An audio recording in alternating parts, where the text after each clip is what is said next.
And good evening and welcome to the Vegan Hour, episode 28. And this is Tuesday, August the 8th. And tonight, my guest is Liz GilbertGrant from In Love's Kitchen. Welcome, Liz. Thanks for joining me. Now, as per usual on the Vegan Hour, yes, people are starting to come aboard. As per usual on the Vegan Hour, I'm going to read out a few events that are coming up this weekend. Actually, starting with an event coming up this Friday, and then we're going to be talking to Liz tonight because she has an amazing journey that we've just been chatting now, and it's really quite impressive. You're going to prepare to be impressed and amazed by her journey. So let's just have a look at some of the vegan events that are coming up, and I can see lots of people coming online, so thank you guys for coming online.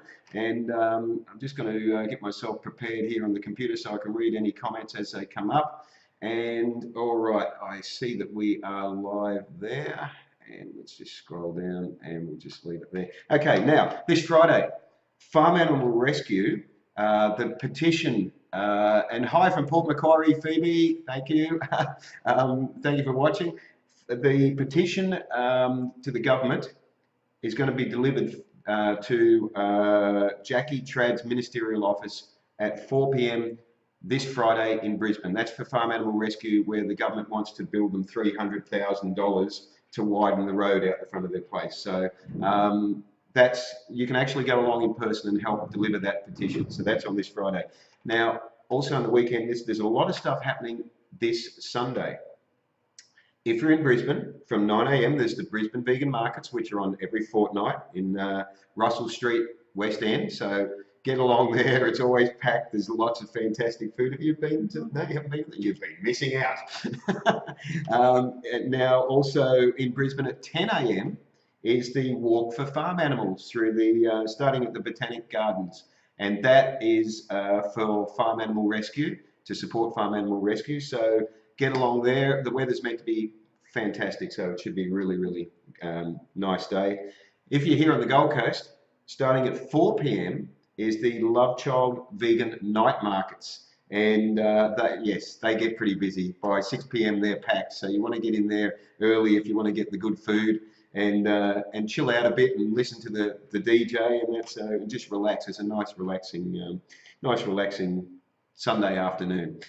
Also, I mentioned last week, and I'm going to mention this every week, the Froth Fest. Let's put it somewhere there. We'll see if you can see it. The poster is behind me. I know it's backwards on the live stream, but it'll be the right way around and on the YouTube video. And hi from Melbourne, Venice says, thank you for watching, Venice. Now, the Froth Fest, that's October the 8th, which is a very auspicious day, and for reasons I'm not going to go into, but that's at Miami Marquetta. The entire Miami Marquetta is going vegan on that day, and that's $10. Go online, get the $10 ticket to go there, and you'll have a chance to not only support Sugar Shine Farm Sanctuary and Sabre Cow Sanctuary, because all the proceeds from the day are supporting them. Not only that, but also there's some really good prizes. There's a 4-night stay at Angori Rainforest Retreat in Yamba. You can win a surfboard, bikinis, vegan frothers clothing, all of that just by getting along to the Froth Fest. So that's really cool. So that's food and bar, live music, door prizes, entertainment, raffles. What more could you want? That's coming up on Sunday, October the 8th. Now, Liz has an amazing journey that really is wonderful. I've only heard a snippet of it, and there's a lot. We're going to try and cram a lot into an hour, because Liz is used to actually giving talks and lectures and that go for hours. Yes. So this could have been the vegan hours, but we're just going to try and cram it down. We've got Chris says hi Harry and Liz, and John says hi Liz and Harry from the Sunshine Coast. Hello guys. So and this is fairly new to you doing the live stream, isn't it? This is the first one you've done. Okay, cool. That's well, I'm privileged that you're doing it with me on the Vegan Hour. That's fantastic. So a little bit of an introduction. Tell the folks who you are, and let's sort of just start off a little bit with how you became raw vegan. So let's start with that. So Hello, I'm Liz GilbertGrant, and I'm a mother of 2 and a grandmother of almost 4. Can I get you to speak up just a little bit Yes. more? Yeah, Okay. or maybe move in a bit Move in a closer. bit? Yeah, Okay, just in I'll move case, in a bit because I know you've got a bit of a softer voice than me. So, so you're a grandmother of Grandmother of almost 4 and mum of 2. mum of 2. Yeah, Yeah. that's enough. You don't want any more than that. So now you have been raw vegan for 35 years. Off and on, mostly, yes. Mostly in that time, yes. Okay, and you'll go into a little bit why that is. But let's go right back to the beginning. You were telling me a little bit about some of your experiences before we started the show in New Zealand. Yes. When you were 18, was it? Yes, here when I was 18. Here when you were 18, okay. And this is the start of your journey. This is what I want to document tonight because it really is quite fascinating. So where would you like to begin? What would you like to talk about? Well, I think my whole journey around food and around the ethics of eating began when I was had just finished high school, and in a moment I became vegetarian, which was probably vegan back in those days. Right. But there was no vegan word. Yes. Because we're talking very early 80s, aren't we? Yes. Yes. 1980. No, really? Yeah, 1980. That is the same year I went vegan. Right. So it was actually 1980? Yeah. Incredible. I love it. And my journey started, I happened to find myself through circumstances on a bus out to an abattoir to work for a day. Yes. And got incredibly anxious on this bus and really had never ever connected, was brought up meat and 3 veg, a healthy diet, but very much Australian diet. Yeah. And on the way out at 5 o'clock in the morning to this place that I really had no concept of, I started to get very, very anxious. Can we just qualify also that the reason why you were actually going to an abattoir? Oh, can we set a foundation there? Yeah. The only reason I was going there was because I had lost every single thing I owned except the clothes that I had on. Yeah. And it was either go home, back to Sydney, with my tail between my legs saying, well, that was a failure, me going off to, find the world. To find the world, live your dream, yes. Yeah. Or go on with nothing. And so I ended up in a youth hostel in Yeppoon, just north of Brisbane. And I just said, look, can I stay here till I get a job? And I was hoping to work at the local pizza place. That was closer to my ability. Yeah. And they said, yep, sure. And then that night they said, look, there's a job. You can stay here as long as you take this job, because it's available, and that was to go to the abattoir in the morning, and they said, we'll pay you at the end of the day, or they'll pay you at the end of the day, and then you'll be able to pay to stay.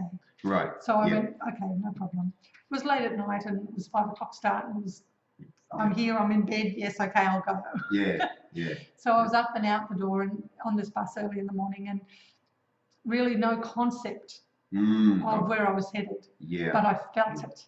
I felt it. I felt it with every cell of my being on the way out in the bus. It was the most distressing, distraught, anxious, overwhelming experience I've probably ever experienced in my life to that point, relative to having a feeling and not being aware of what I was feeling.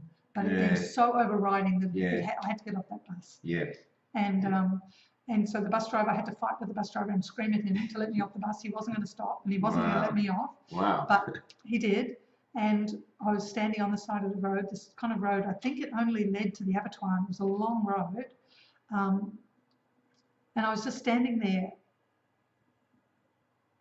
knowing that I could feel relief streaming through my body from having gotten off the bus, but still in total overwhelm. Yes. Yeah. And then I was just saying to Harry before, I became aware of something behind me, and I turned around and it was a cow. A beautiful cow. A beautiful cow. And I met that cow, and that was the first big life changer in my life. Yeah, I like how you say you met that cow. You connected. Totally. Yeah. Totally. Yeah. And in that moment, I became aware of where I was headed.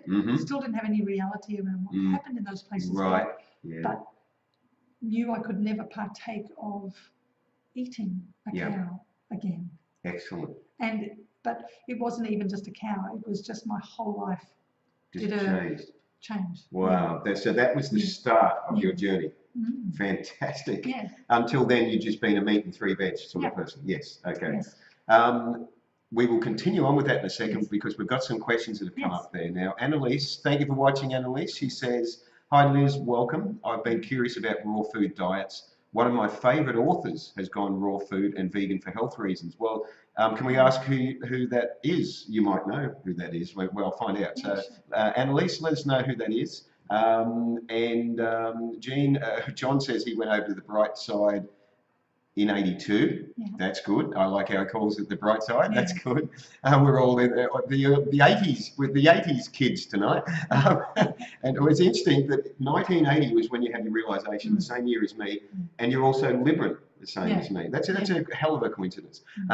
Jean says, and actually Jean, she went vegetarian in 1967.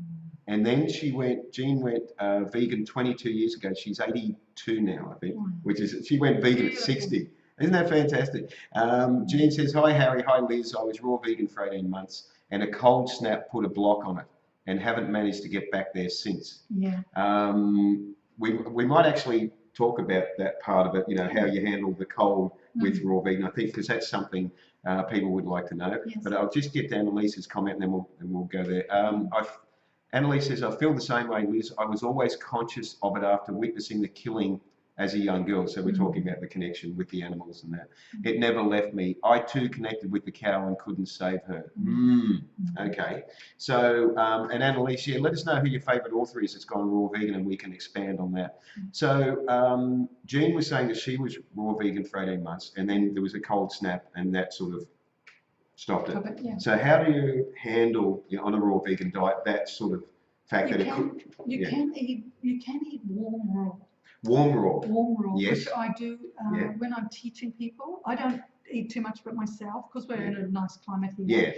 But I have been in England in the winter time and Ireland. And remaining raw is interesting. It's interesting. You buy cucumbers and you kind of warm them a little bit and you do your own sprouts and you put them by the fireplace. And so when you say you warm them a bit, you're talking about making sure that they're not warmed to 44 degrees or 42 degrees or whatever it is. Is that I tend to go 39. 39, okay. But there's a lot of discrepancy in there. And I think I figure that if the human body can withstand that heat, and I've been in 49-degree heat, wow, that's pretty warm. That's pretty warm. And I didn't. I could feel cells dying. So I thought, okay, I'll never put my dehydrator up to 49 degrees because they won't survive. 37 to 39 is generally the accepted really raw. Yes. And then you've got through to whatever people do. And people have, I think there's been, because of technology now, they're saying that you can do nuts to like 75 degrees, which I don't believe, but that's what, it's... that does sound a bit strange, doesn't it? So I don't do too much research in that. I just know what feels energetically right for me, and that's 39 degrees. Okay. Just following on from Annalise talking about her favourite author going raw, and it's Robert Fritz, a creativity author. I'm not familiar.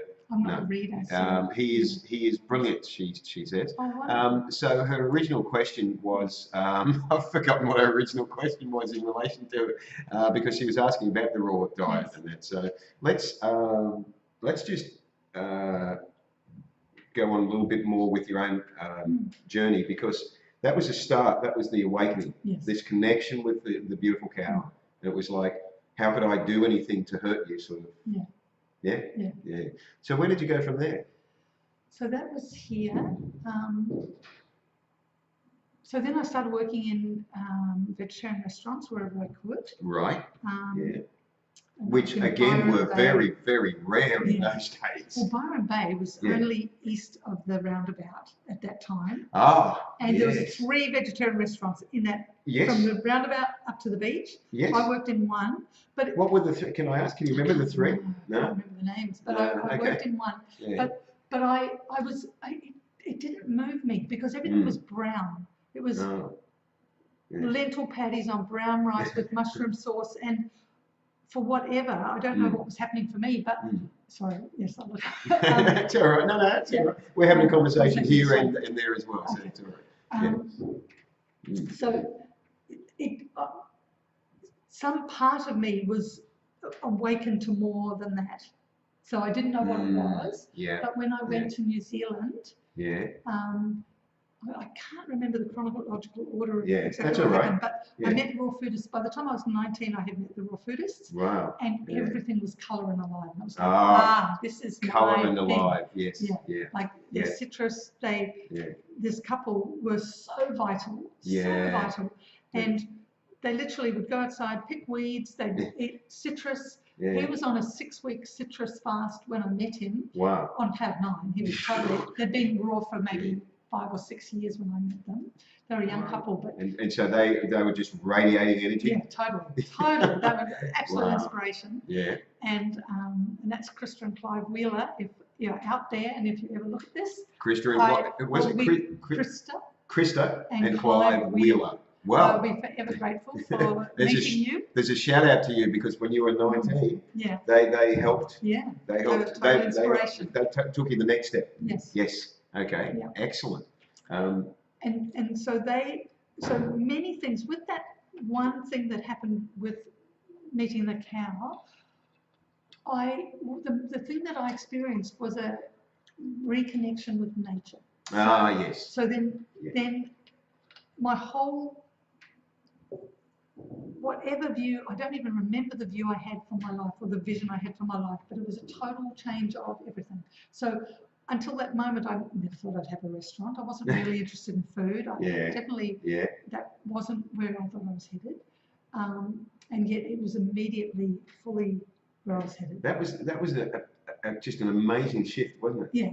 It really was just a beautiful universal connection. Yeah, that's right. It's really, I mean, I'm very, very impressed. When those moments happen, they are literally life-changing. They are. And the beautiful thing too was I remember I stopped using toothpaste, deodorant. I stopped using all the products that I could see weren't anything to do with nature. So dishwashing liquids, everything that I could see was toxic was gone out of my life. So then I started using, bicarb soda and like all the different things that were back then available back then. We didn't have products back then for that kind of stuff. No, that's true. Yeah. And you were certainly one of a kind. Back then, yes, I had no friends. I was that's where I was leading. I was just trying to do it in a diplomatic way. Yes, definitely, you would have been a loner. Yeah. Yeah. And even with the restaurant when we opened it, we had people coming by doing the, Oh, really? Oh, yeah. We were in an abattoir town in New Zealand. Oh, okay. And we opened. I was very naive and happily so. I would never want to be anything different. Yeah. But we opened and half the town was just dead against us being there. And we're back. I don't know what happened there, guys. Sorry about that. We've had to go on to a part 2. Something totally glitched, and we just lost the live stream altogether. So not sure what happened, but we will pick up comments from the that were on the earlier live stream. And also the YouTube version of this will be fine. So sorry to people watching. We've had to restart, but we'll let you sort of get back, slowly get back into form and find us again. It's rare that we have these problems, but occasionally it happens. So let's just, what I might do, yay, you're back, yeah, Phoebe, I don't know what's gone on. Something happened. The app just stopped working altogether, and we weren't able to live stream at all, so sorry about that. What I'll do, whilst you guys are coming back online again, is I will address some of the comments that had come up that we hadn't addressed, and then we'll get back to talking about the restaurant and your experience there. And just remember, guys, YouTube will be fine. The YouTube will be without the interruption. So Annalise was saying that okay, no, actually, where are we? Right. I wonder if you've heard, it's a comment from John that we missed earlier. I wonder if you've heard of John Fielder from Cairns or Kenneth Jaffrey, who lived on Magnetic Island? No, John Fielder? No? No. Or Kenneth Jeffery? No? Mm. No. Okay. Well, that's fine. We don't know who those people are. Unless, no, Great Keppel Island. I Yeah. lived on Great Keppel Island. You for a did? while, yeah. Okay. There was a It's one of Kenneth them. Jeffery on Great Keppel Island. Wow. So, I, doesn't sound familiar? oh, No? not at this moment. No, that's all right. Yeah. Mm. So, okay. So we'll just, I see people slowly come. We had quite a good audience there before, and we've lost a lot of them because of whatever happened in that glitch. But they're slowly coming back online.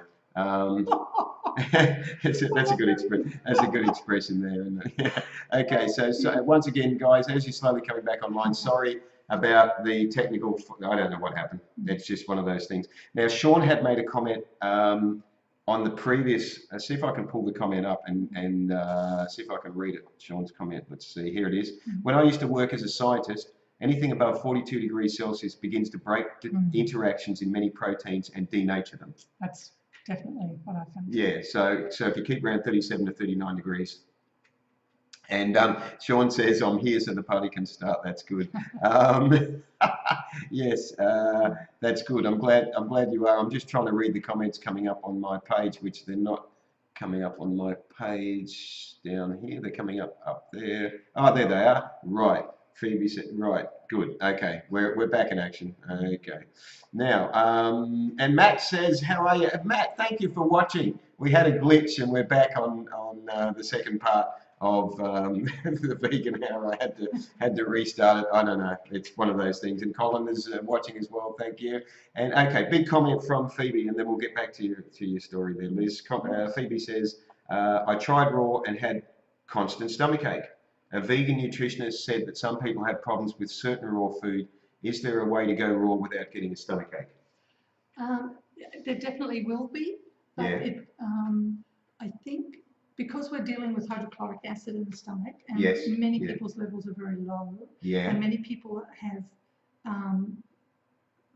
for the toxins that we're breathing in and for what we're eating and the lives that we live in, a large percentage of the population is quite acidic.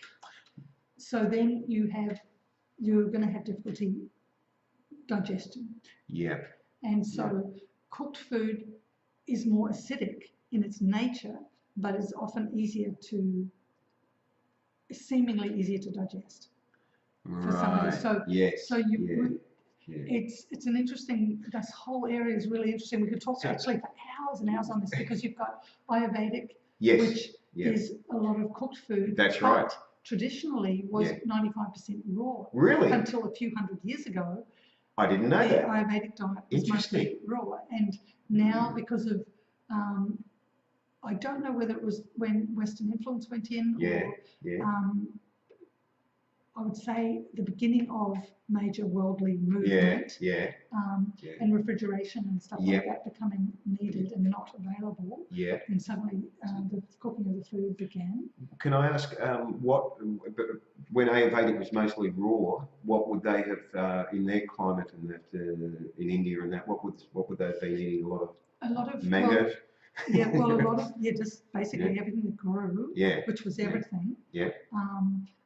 I know when I've talked to the older gurus, the ones that have now passed on, a lot of them would have things like sprouted chickpeas and grated ginger for breakfast. Wow. Simple green salads. Warm soups in winter, but vegetables. So warm soup. The liquid warm, but raw vegetables put in, so not necessarily cooked. So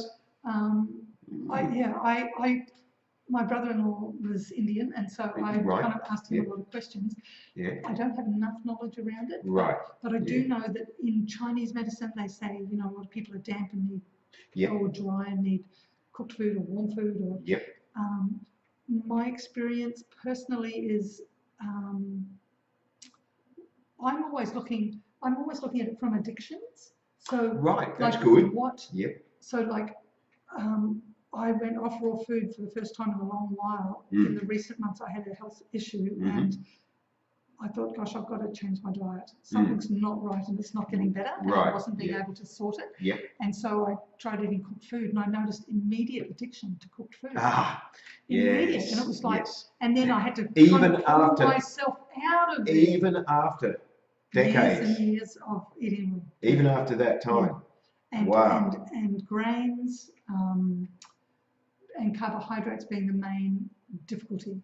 And so I've been able to pull back out, but it was immediate. Wow. It was immediate. The body, Yeah. because the system was a bit acidic, which I found out earlier this year. Yeah.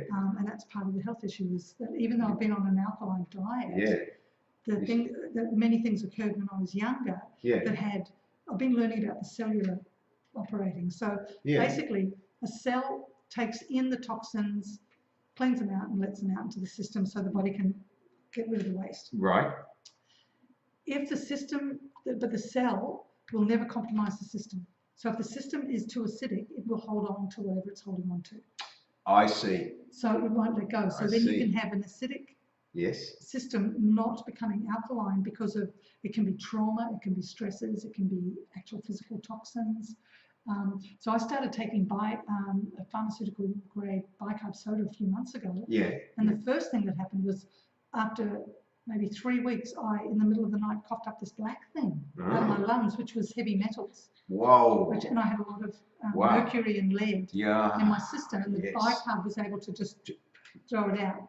So bicarb can extract it, or? The bicarb will bring the body up to alkaline, where the body becomes self-healing. Self-healing, yes. So I'm learning, this is all new for me. I've been taking bicarb for years, off and on, but not this grade, which is just immediately different from anything you buy on the shops. So this is purer? Yeah, it's the highest grade, I think, available on the planet. And this is something that you would, if you're on a raw vegan diet, bicarb is normally part of the process? No, I've never. I used to just take bicarb because I used it in everything, and so if I needed something, I'd take a little tiny bit of bicarb. Never made any difference. And it just helps with cleansing. Is that this normal? one does? This one does. The normal one, I don't know. So why would you take bicarb if you weren't taking it for cleansing? What other purpose would? Well, I was taking it because I was told it would help. Alkalinize the system. It helped. To help alkalinize. But it didn't seem to, because when I did my testing this year, my system was very acidic, and it seemed when I felt it, it was like it's been like that all my life. And I've been eating this diet to become alkaline. Yes. But the diet hasn't been enough to totally turn the system around, because the cells have got to be able to let go of trauma, stress. This is really interesting. There's some good comments come in there too, but which I'll get to your comments in a second, guys. So how do you allow the cells to do their work? Well, I'm basically taking it at the moment. You take 4 teaspoons a day of bicarb, until you get your system back up at 7.4. We're meant to be at 7.4. Yeah. That's when the body is self-healing. Cancer can't live, molds can't live, funguses can't live, bacteria can't live. How do you test your pH? Just a little bit of a test. Litmus paper. Litmus, What? And this alone. I better get to some of these comments. Sorry, because they're going to disappear. Pratul says, I cut and boil vegetables lightly and it works very well. Also take the boiled water soup with spices. That was in reference to what you were saying earlier. Now, Ivan's got a question there. He said, I've heard too much raw foods aren't good if you have a weak digestive system or poor digestive fire, which of course ties in with what Ayurvedic teaches as well. Yes. So what would you, in that situation, if you've been diagnosed as having a weak digestive system or not a very strong internal digestive fire, what would you recommend a person do? Should they stay on cooked foods? I think it's a personal journey for each person. Yeah. I always go to the biggest possible picture and go, okay, so we're put here on this planet and the food was available. Yes. In pristine form. Yes. Straight from Mother Nature. The ultimate fast food. Yeah. And I think fruit shall be thy food and green herbs shall be thy medicine. So for me, that's the high point. But we've got to be totally real about where we are. So if we've had 4 generations of poor diet, then going on a raw food diet may or may not work immediately. Yeah. So you're better off going vegetarian, going vegan, Yeah. cutting out all processed foods, because the processed foods are the highly acidic foods that actually, you know, anything that comes in a plastic bag that's been played with, you're not dealing with nature anymore. Yeah, that's true, isn't it? So if you came back to just organic fruits, organic veggies, few nuts and seeds, maybe some sprouts, and ate them in their most natural form, which could be steamed, which could be soups, whatever, and cleanse the system. Just gently cleanse the system, and then if you wanted to head into a raw food diet, you could. And your body, if you let your body communicate to you, because our body's communicating the whole time. Yes, that's true. 24/7, it's trying to talk to us, and we don't listen. I think very few of us have the ability to listen anymore. No, I always, when I'm doing talks with people, I always say, you know, when you go to put something in your mouth and something screams at you, no, and you listen and you hear, but you go, nah, I want to eat that. That's how out of relationship we are with our bodies. Now, I'll just interrupt you there for a second, because we've had 3 people mention the bicarb. They want to know what kind that you're using and where can you get it. You can get it online. There's a gentleman called Dean who does talks all over the Gold Coast, and he's starting to move around Australia. But their website is Safe Soda Life. Let's see if I can put this in whilst you. So it's www.safesoda.life. I'm pretty sure.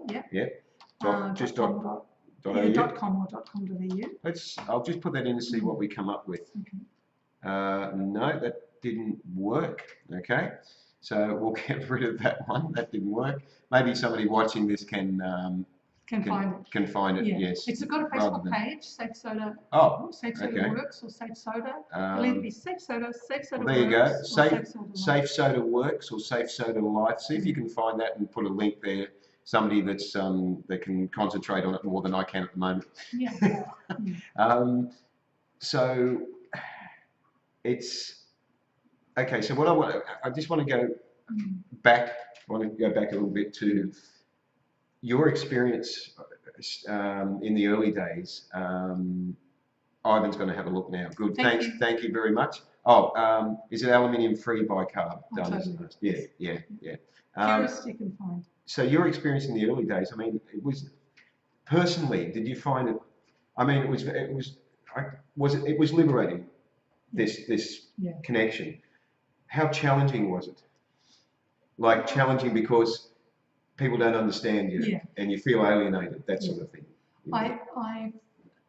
Because I had a restaurant, that actually gave me a lot of space to integrate the changes for myself. Good. So I recommend if you are going to make big changes, create a space for yourself to play in that, to integrate. That's good. That way, like I created a space for people to come towards me and what I was doing, so I didn't have to go out and find food. I didn't have to go out and I had all the ingredients coming to me every day.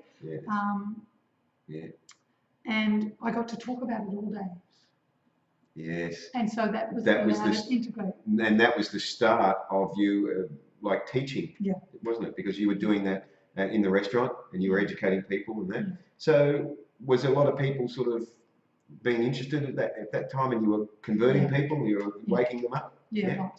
And we even had the restaurant, was that here? No, New Zealand. That was in New Zealand, yes. And we had a big hospital in just a few minutes away, and the doctors started sending people down, and the doctors would come down and get food from our place rather than eat at their cafeteria. This is good, and this is in the 80s.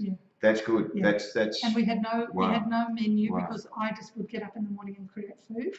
So we never had. Oh, you had no menu. So people would say, "Can I have that thing that we had?" You know, and I'd go, "No, but you can have this," because I was creating. It was very loose, wasn't it? Yeah. I never used a recipe book. I didn't have any. I didn't have recipe books. I was just creating from a feeling. Yeah. And that's what even in my classes now, I still do that. I just create from a feeling and show people that they don't need recipe books. Now, a couple of people have found the Safe Soda site and they've shared it. So thank you very much for that. You've done my work for me. Thank you. And And Ivan asked, would this help somebody with irritable bowel syndrome? Yeah, definitely. Yes, the soda would. The soda can help. If you have a look online, there's people that have been literally told to go home and sort out their affairs. And they've been able to turn it around. Wow. And there's lots of testimonials. Wow. Dean has worked with thousands and thousands of people. Ooh. And basically it doesn't work with the disease. It brings the alkalinity up. So the body self-heals. Yes. And I love that because it is, I mean, that is physician heal thyself, isn't it? You know? And there is no disease. We have created names. This is why I was so impressed when I found this, because I go, there's only one disease, and it is acidity. Right. Because that molds, funguses, and bacteria grow in acidity. Nature breaks everything down with acid. So when we become acidic, everything's starting to break down. Wow. And we bring it back up to alkaline. And you were saying earlier, alkaline also stops cancers and stuff like that. Yeah. Fantastic. Yeah. I love it. There's Ivan says his family knows Dean. Right. Fantastic. Yeah. Small He's a world. Good man. And there's a big comment there from Heather says, and Jesus said in the Essene Gospel of Peace, with that fire of death, you cook your foods in your homes and in your fields.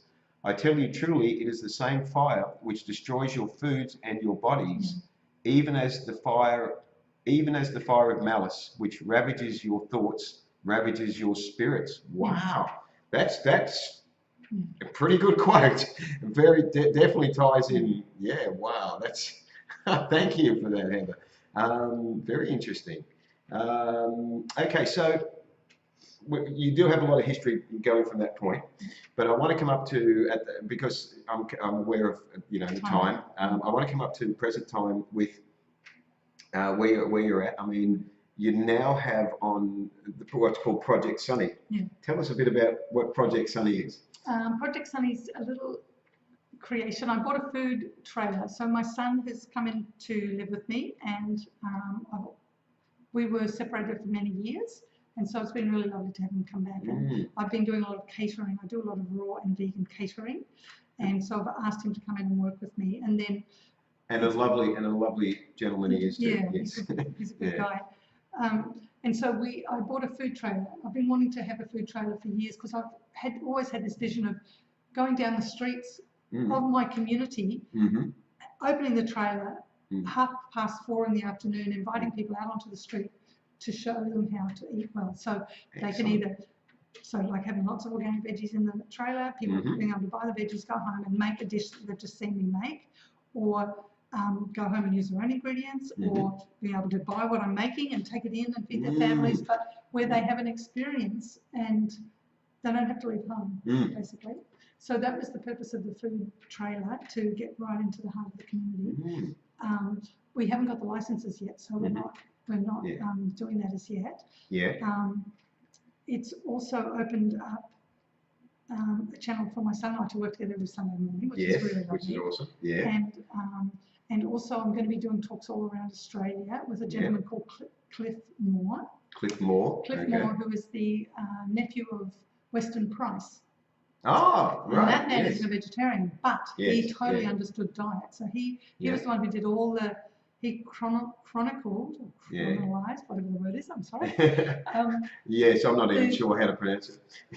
He photographed all the native peoples before Western diet. In one generation, you had massive deformity, massive loss of symmetry. And so... Within one generation. Within one generation. Wow.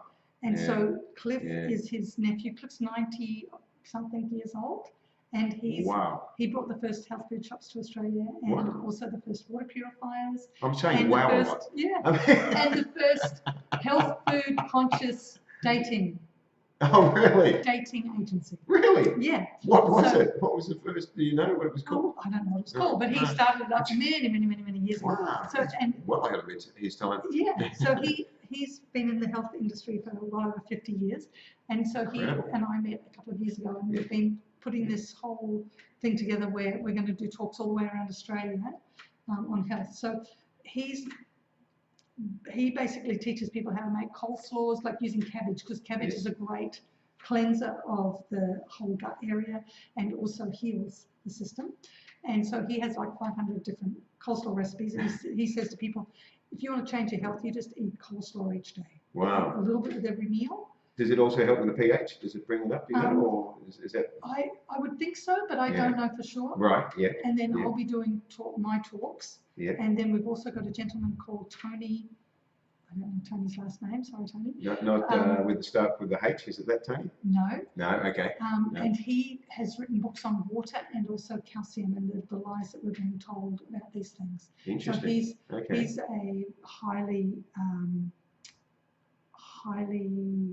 researched gentleman. So what I'm going to do is I'm going to put a link. I'm going to put a link to. Is there a link to? Is an event page? Or, no. I think we're called foodsforliferesearch.com.au, but I don't know if the website's up yet. Okay. But you can put it there, and people can look out for it. We're doing our first talk in Dundas. In Dundas. In mid-September.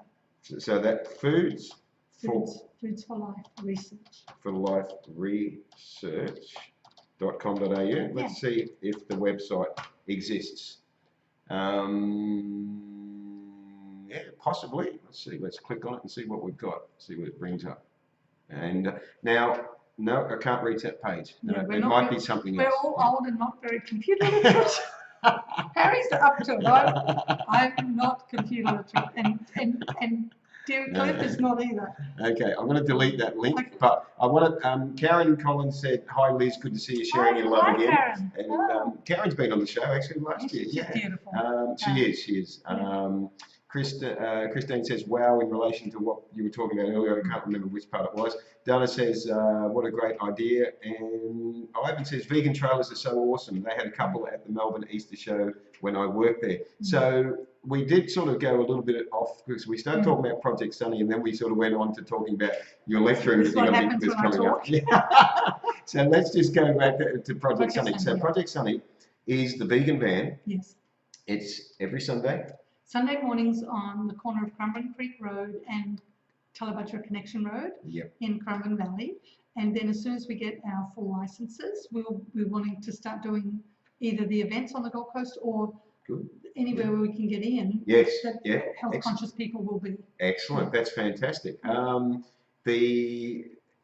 Your hours on Sunday morning, 8 a.m. to 12? Yes, 8 a.m. to 12. Sometimes we're there earlier and sometimes we stay later, but 8 till 12. And you're also set up next to Aaron's fruit stall there, so you can. I've done a few posts about it the last couple of weekends, but it's definitely with the weather we're having lately. If you're on the Gold Coast, it is worth the drive out to Currumbin Valley just to take in the feel of the valley and then have some wonderful food from Liz, and then also maybe pick up some fruit and veggies while you're there as well. So it's and then go out to the eco village and say hello to the kangaroos that are roaming freely out there, because it's better than a sanctuary out there. It's just incredible, isn't it? It's really, such a special. It is a special area, isn't it? The vibe of the area. I've lived there for 30-something years, and it's hard to think of anywhere else to be. But So what's some of the things that you're selling in your Project Sunny vegan van? What's some of your goodies you've got there? We're doing through the winter. We're doing a polenta and like a South American vegetable dish. And it's good too. Yeah, I had it 2 weeks ago. Yeah. Everything's made. I get up at 3 a.m. on Sunday morning and make everything very fresh. We do fresh nut milks. We do beautiful lattes like beetroot, orange juice, and vegan chocolate as a latte. Beetroot, what was it? Beetroot, orange juice. And orange juice and vegan chocolate. Vegan chocolate in a fresh nut milk. Wow. We do also beetroot with rose petals. So there's a whole an apple crumble latte. So we do lots of lattes. Apple crumble latte. Who's ever had that? That's pretty good. So we're just doing. Basically, it's an education process. We invite people to come and try things. We're doing a few kind of dense, not protein balls. I don't use protein powders, but whole food little bars. We do there'll always be a raw dish like a pesto pasta. The one I had last Sunday, the Nisha berry. No, it was the other one, the other bar. It wasn't the do you pronounce it? Ningxia Ningxia. It was the other one. Coconut macadamia. Yes. Yes, lemon. Yes, that had so much flavour and just I could tell it was nutrient dense. It was really, really impressive. It was like I'm just taking a little bite and going, wow. So that was fantastic. And the peppermint balls, the chocolate ball, yeah, great. So it's a shout out to Project Sunny. You should go out there and support Liz and as she educates people and so that's the vegan van. And once you've got the food licenses sorted out with that, you'll be able to appear at different events and that as well. Yeah, and it's I love the van. It's a cute, it's a ripper, and it's beautiful. I love it. It's just the right size. You know, fits. It just needs the counter a bit lower so I can actually see over.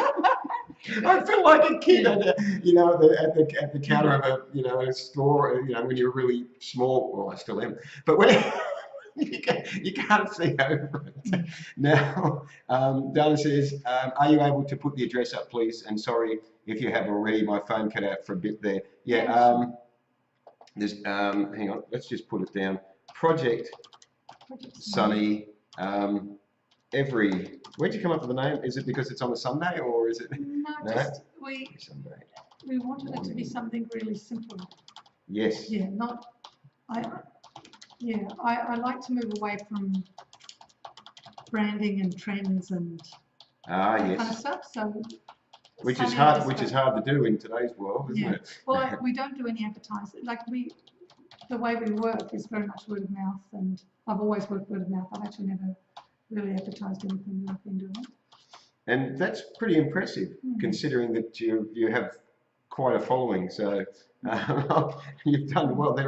Ivan says there is a place called Matcha Bar in Melbourne that does every latte you can think of and vegan food. I've been there once. Sounds good. Yeah. Thanks for that. Yeah, sounds good. So that's Project Sunny. Now. And we sort of segued from that earlier into talking about the lecturing you're going to be doing coming up. You're going to be, the first one's going to be where is it going to be? Dundas. I don't know where Dundas is. I think it's West Sydney or Southwest Sydney. How could I not know that? You grew up in Sydney? I was born in Sydney. Me too. It shows you how much I think of Sydney. So okay, and you're going to be appearing in different places around Australia. Yeah, we want to get into all the small towns, so we're just going to move around. Why the small towns and not the cities? Because the cities there's so much going on in the cities. Yes. Whereas the small towns the people don't necessarily get to. So they might miss out. Yeah. And I actually if I can speak candidly, what I find is there is so much information in the world today that people think information is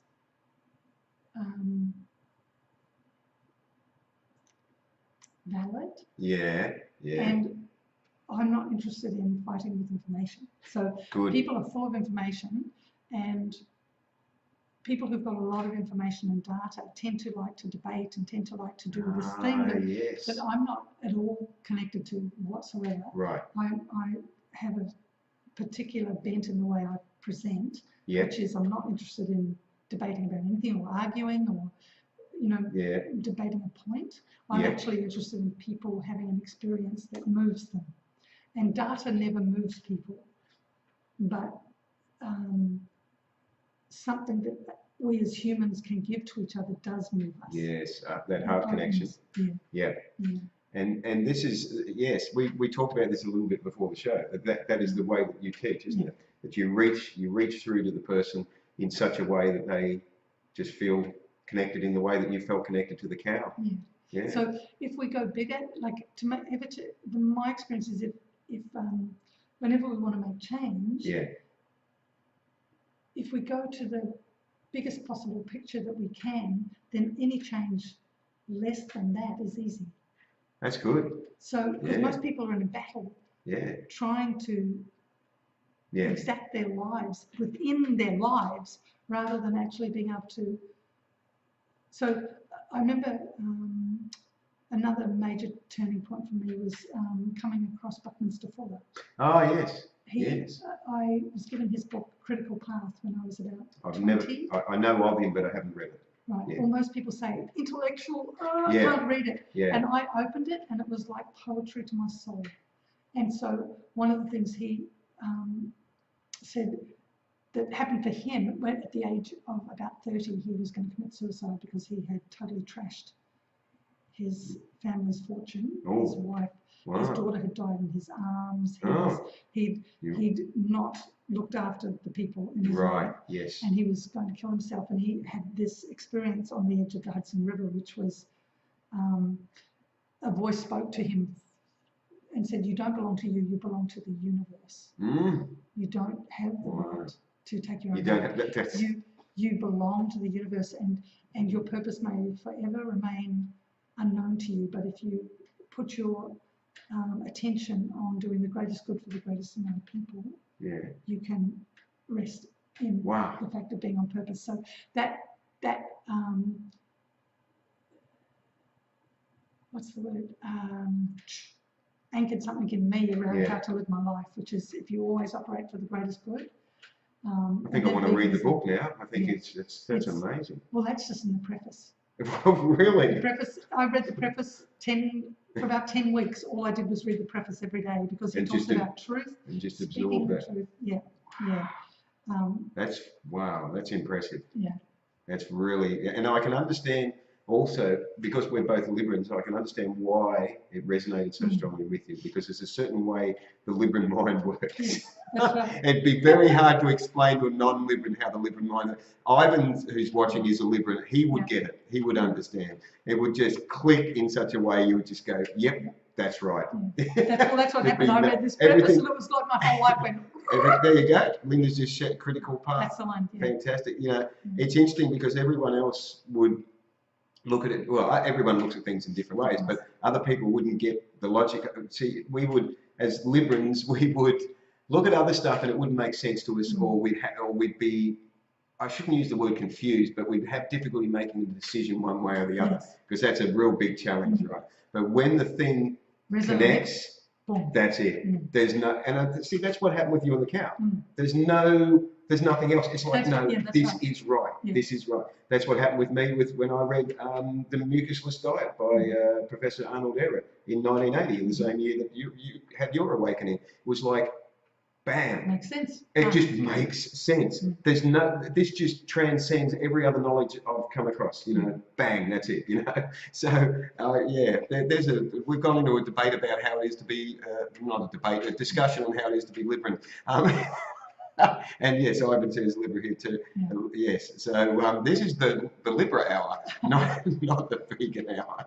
So at the moment we can't actually share a link so that people will know where you're going to be talking as you tour Australia. No, but that will be available. I will put that up on my personal page. Yes, on your page. Yeah. Will that be on In Love's Kitchen page? I can put it on there too. Yes. Okay. Yes, on the Facebook page. I'm not website savvy at all. I've actually, it's a little bit hard to find the Facebook link while I'm talking but there is In Love's Kitchen. I'm sure somebody will probably. John's a Liberal. So we've got an audience full of Liberals tonight. It's amazing. I love it. It's great. We could just mind meld. In Love's Kitchen, which on the first half of this live stream, I've actually got it tagged in there. And when this part 2 of the live stream, when we finish this tonight, I'll put the tag in there for In Love's Kitchen, so that any events of that coming up, you can put it on there. Yes, yeah, that's great.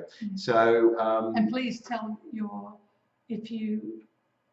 this is about sharing it out, because everybody who's watching here, we don't need. Do you know what I mean? It's an extra niceness to be able to come together. Yes. But anywhere where we can share. To put somebody else, give somebody else the opportunity to come into a space where they can actually have change. Because we're not meant to be dying of sickness. We're not meant to be even sitting in ill health. This is so not natural. Which brings me to the question in your journey over it's actually more than 35 years. It's actually 37 years. Yeah. In that time, what what do you think of the changes you've seen in people's health, for instance? We were talking about that. I'm amazed. I went to see a movie a couple of weeks ago, and I was also looking at some stats where they're saying like what used to be 1 in 10,000 is now 1 in 50 for certain chronic diseases and stuff like that. And I do believe that we need to, doctors, this is just a quote I heard, and I saw documented, 67% of doctors are now becoming doctors, this is in America, for the money. So that whole only 67%. I would have thought. Yeah. I would have thought more. First, do no harm is no longer part of that whole why people become doctors. So the doctors are now no longer connected to the people.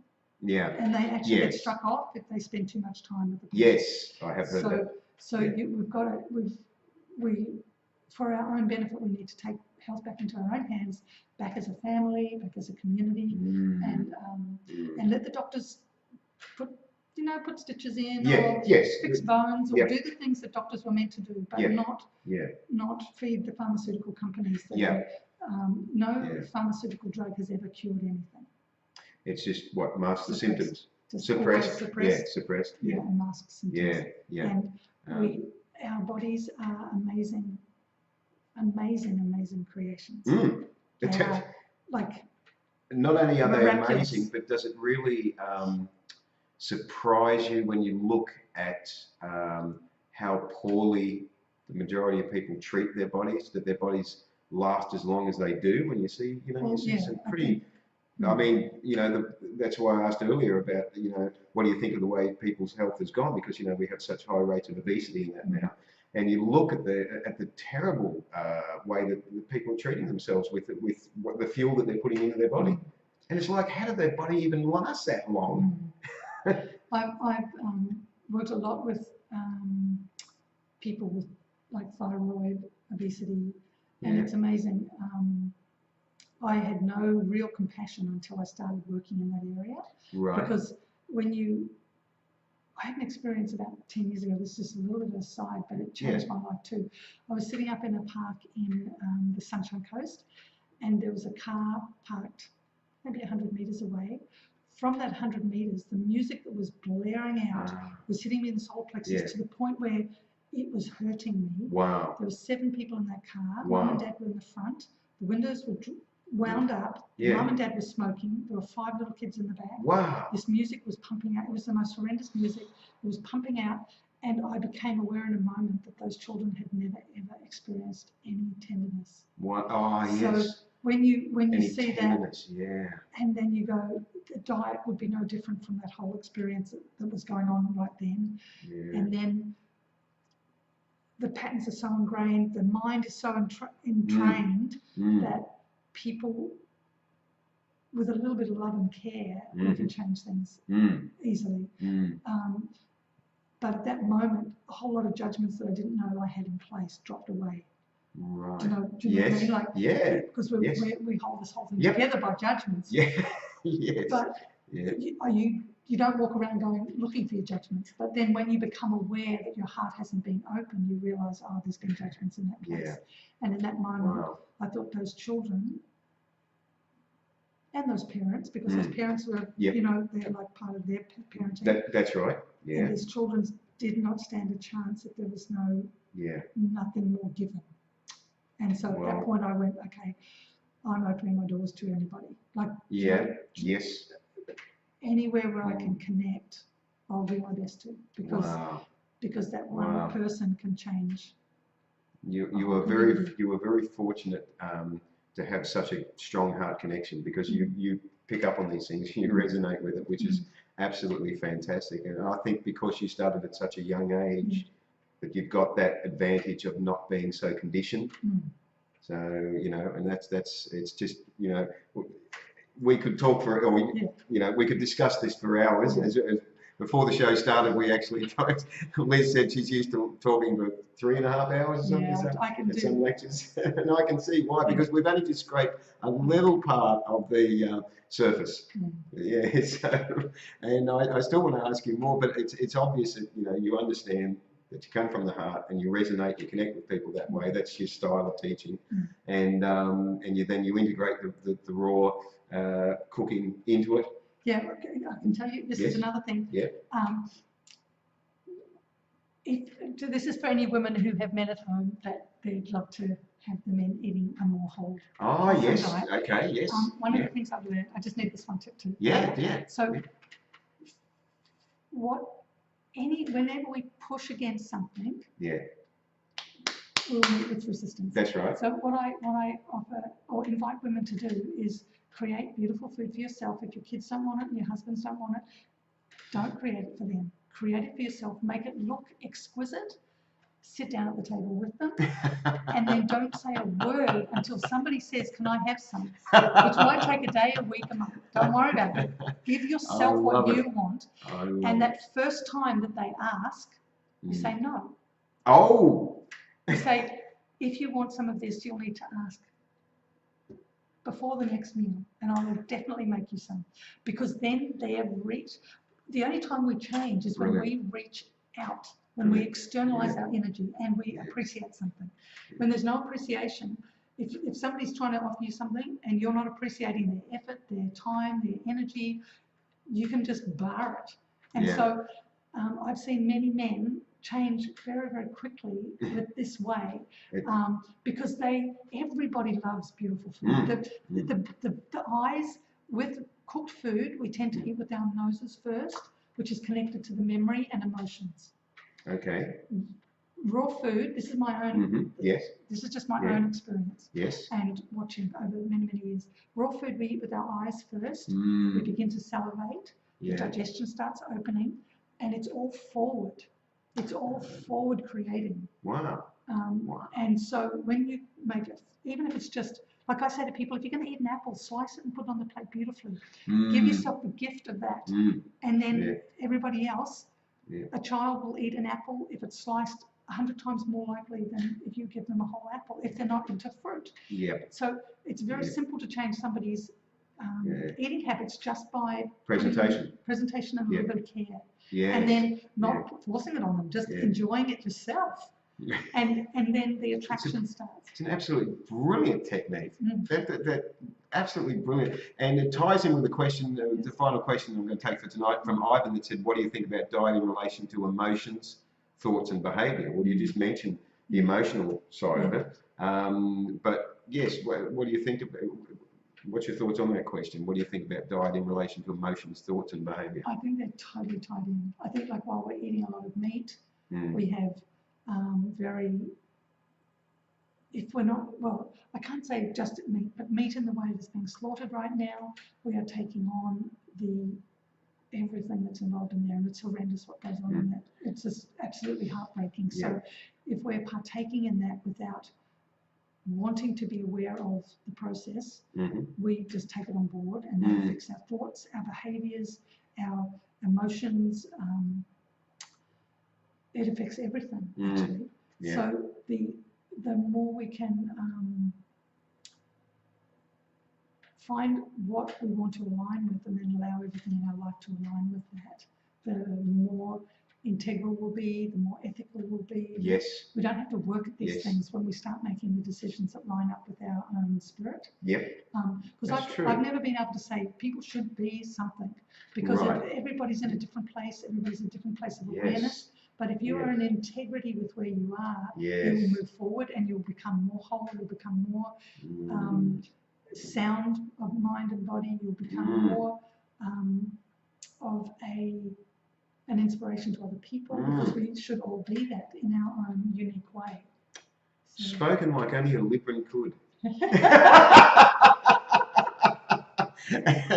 and I've got to throw the word tenderness in there from what you were talking about just earlier, about the example of the car with the loud music and all that. And I really picked up on that the children in the car had possibly not, I'm throwing the word possibly in, had possibly, because it was like almost a judgment or a call there, so possibly not experienced tenderness, and that was the environment they were in. And when I heard that story, my heart really went out to those kids in that situation, and then it went out to the parents, having not possibly experienced the tenderness to be when able they to were example. kids, to be able to example it and to know that that's the way that it should be. So it has been an absolute pleasure. Yeah, it's been Absolute pleasure to have someone that just connects and gets it. I just love it.